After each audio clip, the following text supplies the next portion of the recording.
Bonjour, ici Annie Bergeron. J'avais envie aujourd'hui de faire un retour sur le vidéo que j'ai tourné il y a quelques jours au sujet de la crise d'anxiété que j'avais faite le dernier jour de la formation. C'était pas la première fois dans ma vie où je faisais une crise d'anxiété. Par contre, c'est vraiment pas quelque chose de courant, bien que je sois quelqu'un qui ait vraiment une tendance à l'anxiété puis au stress. La seule autre crise d'anxiété que j'ai faite dans ma vie, en fait, c'était il y a 24 ans, quand je venais tout juste d'entrer à l'université dans un programme de biologie, parce qu'à ce moment-là, j'avais été refusée pour entrer en médecine vétérinaire, ce qui était mon rêve à l'époque. Donc moi, j'avais l'habitude, quand j'étais, par exemple, au primaire, secondaire, j'étudiais vraiment pas beaucoup, j'avais des bonnes notes facilement. Au cégep, j'ai eu des notes correctes. J'étudiais pas beaucoup non plus, puis j'avais pris une habitude que j'étais capable d'étudier seulement comme une soirée. Donc, la veille d'un examen, je m'installais pour étudier, puis souvent, j'étais pour faire comme une nuit blanche, puis arriver à l'examen avec ça, donc une journée d'études. Ce qui fait que quand j'ai commencé l'université, le premier examen, c'est ça. C'est comme ça que je me suis préparée, si on peut dire. Donc, je suis arrivée pour le premier examen pour commencer à étudier. Puis, quand j'ai remarqué quand j'ai comme pris conscience de la quantité de matériel qu'il y avait à étudier, puis à se préparer pour le lendemain, tout ça, je me suis dit, j'y arriverai pas, je serais pas capable. Puis, ce qui est sorti à ce moment-là, c'est l'anxiété a monté, puis vraiment, tu sais, la peur de l'échec, ce que moi, je me permettais pas. J'ai pas encore complètement compris à 100% pourquoi j'avais cette peur de l'échec-là.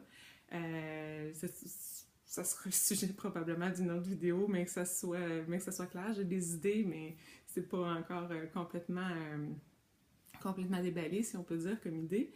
Mais c'est ça. Donc, je me suis mise à avoir peur de l'échec, de ne pas être capable. Puis une fois que cette idée-là est rentrée dans ma tête, j'essayais de lire, j'essayais d'étudier, il n'y a plus rien qui marchait. Sors dehors, prends de l'air, essaye de prendre une douche, essaye de prendre un bain, va prendre une collation. Puis toutes les fois que je revenais, j'étais comme juste complètement découragée.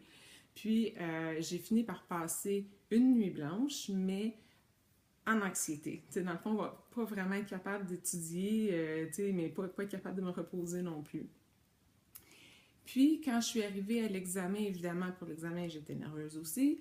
Quand je suis sortie de là, j'étais vraiment pas certaine de comment ça avait été. J'avais encore cette peur-là de l'échec là, qui était présente.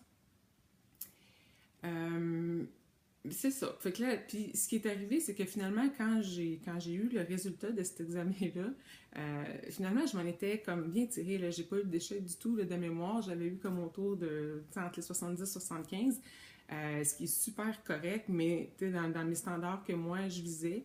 Surtout que là, j'avais déjà échoué de rentrer en médecine vétérinaire, puis je me disais, je suis en biologie, il faut que je monte mes notes pour être capable de rentrer après. Dans le fond, je visais comme beaucoup plus haut que ça. Ce qui fait qu'à partir de ce jour-là, de ce soir-là, je me suis dit maintenant, ça m'arrivera plus jamais d'être à la dernière minute comme ça. Je vais toujours me prendre d'avance.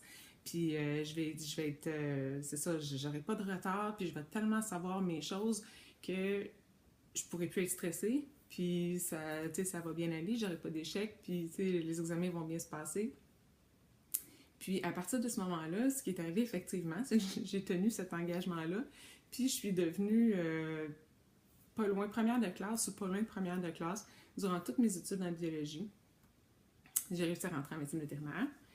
Puis même en médecine vétérinaire, j'ai continué avec ce beat-là, là, vraiment de continuer à être parmi les premières de classe. Puis c'était pas parce que je suis compétitive, tu sais, je voulais pas être meilleure que les autres. Puis souvent, même quand j'avais une note super élevée, tu sais, 90, 95, 100 des fois quand même, si dans ma tête, avant d'arriver à l'examen, j'avais encore des questions sur la matière, même avec un 100, je me disais, bon, mais j'ai atteint les objectifs de la matière, du professeur. Mais dans le fond, pour moi, c'était pas satisfaisant parce que j'avais encore des questions. C'est donc dire que ma première crise d'angoisse va m'avoir amené dans cette piste-là de performance puis de perfectionnisme de plus en plus et d'anxiété aussi. Puis que dans le fond, je vais avoir traîné ça pendant 24 ans. Puis c'est probablement encore un peu parce que c'est pas tout. Il y a encore des traces de ça, je dirais. Mais là, de voir que la deuxième crise d'anxiété, plutôt que de m'amener dans la performance, ce que j'ai reçu comme message très fort, en fait, c'est de laisser tomber la performance puis de laisser tomber la pression de revenir au calme, puis que tout va bien aller. C'est quand même étrange, mais puis tu sais, ça revient aussi dans la façon de penser en pleine conscience, de dire que un même événement, une même situation, selon le regard, selon l'état d'esprit qu'on est quand ça survient, vraiment, le outcome, le résultat peut être ultra différent. Puis c'est ça, puis en même temps, c'est de voir que quelque chose qui aurait pu être perçu comme une épreuve, en fait, surtout ce que c'est une grosse source d'informations sur nous, sur comment on fonctionne. Puis si on est capable de saisir le message là-dedans, puis d'apprendre, ben on avance. Donc, j'espère que ça peut aider quelqu'un. Je vous aime. Bonne journée.